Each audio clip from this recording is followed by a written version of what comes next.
Uy, naday mo? Sulti ko kung unsa inyong gustong istoryaan nato kay atong istoryaan. Gusto ba mo istorya na BSKE? BSKE or Barangay Sangguniang Kabataan Election?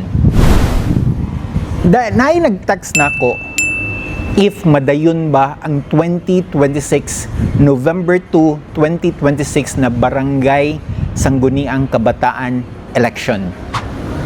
So muna nagstorya ko mga politiko. Nagstorya sad ko sa mga dili politiko na mga aspiring politicians.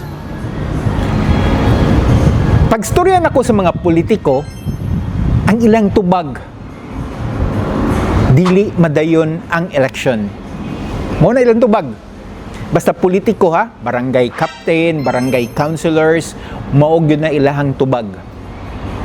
Og nistorya sad ko sa mga aspiring politicians, kanang mga mukandidato, pero dili sila naglingkod ha. Ang ilang tubag madayon. So ikaw, kung ikaw dili ka aware na politiko or dili ka aware na tao, unsa man imuhang desisyon, madayon ba or dili? Mo na siya nga to ang hisgutan karon no. Kay niadto kog COMELEC as of August 24 ni ha, ang ilang tubag madayon ang election.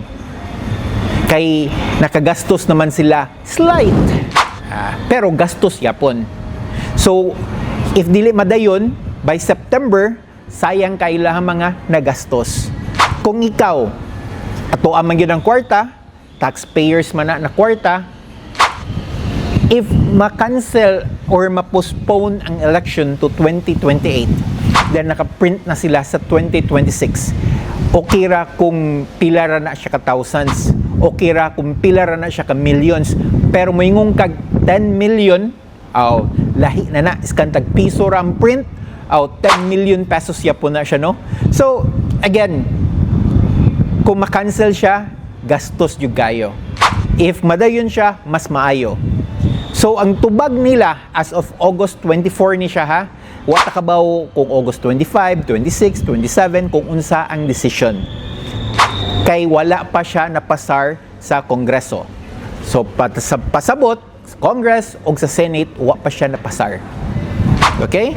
So, ang ako ang mga pangutana, dire no, if ang ikaw, politiko ka,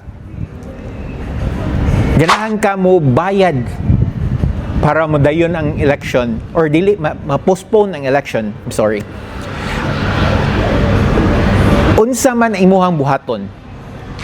Og kung ikaw aspiring politician, nga makabaw ka na cancel or postpone ang election, unsa man imuhang babati?